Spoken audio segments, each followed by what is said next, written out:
This is labor prep that you can do at any time, the psoas edition. So your psoas muscle attaches at T12, thoracic 12, and then it runs down the spine into your pelvis, behind your uterus, and then it comes out the front of your pelvis right here at your lesser trochanter of your thigh bone.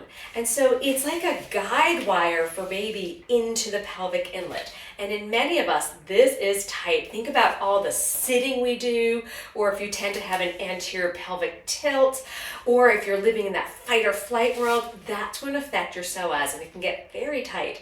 And that can disrupt baby's flow into your pelvic inlet. So working on your psoas, it's great for your nervous system, it's great for your mind, it's great for your body and your alignment. So let's look at some of my favorite poses to work with your psoas muscle. All right, so head to a counter or a wall or a chair and have a yoga block or a small stool. And then I'm stepping on the block, making sure my full foot is there. And I'm keeping my hips completely square. I don't want to drop this hip or hike it up. I'm keeping it completely square. And then I'm letting this leg dangle. That's why I call this pose the dangle. So it's a passive release.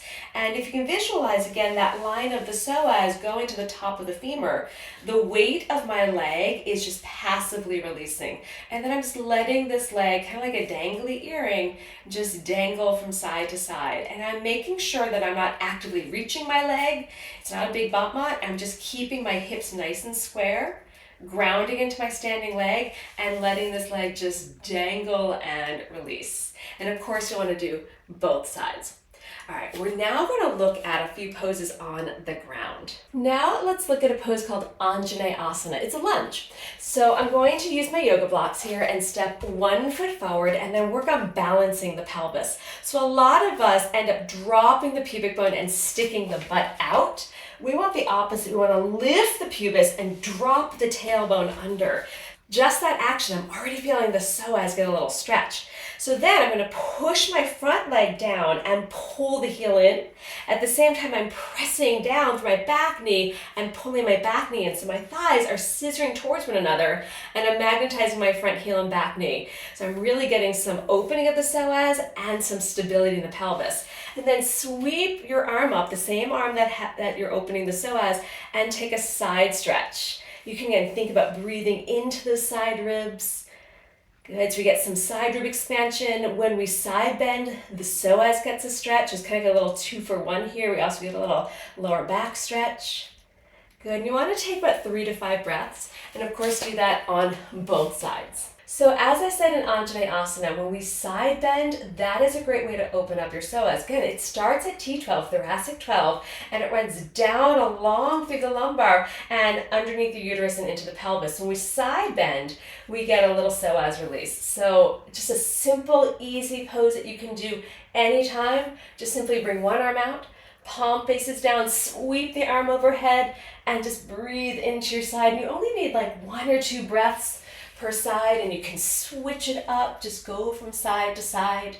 And what I love about side bends, you also can help release lower back tension. So you can throw this in whenever you're feeling just a little achy. And then my last one we're going to do for this sequence is back to 360 breathing. I know it showed up in getting the pelvic floor on board. It showed up for our nervous system. It's showing up for the psoas. It showed up for upper body mobility. So you can grab your strap or just use your hands. This time I'm going to show with the hands since I've used the last one with the strap. So I'm making these big kind of like lobster claws, and then I'm wrapping my thumbs around towards my back, and I'm wrapping my fingers towards the front, so that when I breathe into my back ribs, I can feel that breath into my thumbs. And then I exhale, and I can feel right here in the crook of the hand, in the side ribs, and then I can feel the front ribs. So the reason this is helping with the psoas is because it helps with the nervous system. When we help our nervous system get more quiet, the psoas, which is a fight or flight response, is going to relax. So if we're in that fight or flight, the psoas tightens up. But when we are in that more rest and relax, the psoas can also rest and relax. So think about that for birth. We don't want to be in a fight or flight. Think of that in preparation for birth. So this is a great one. Again, 360 breathing. So that is our labor preparation, the Psoas edition. Follow for more tips.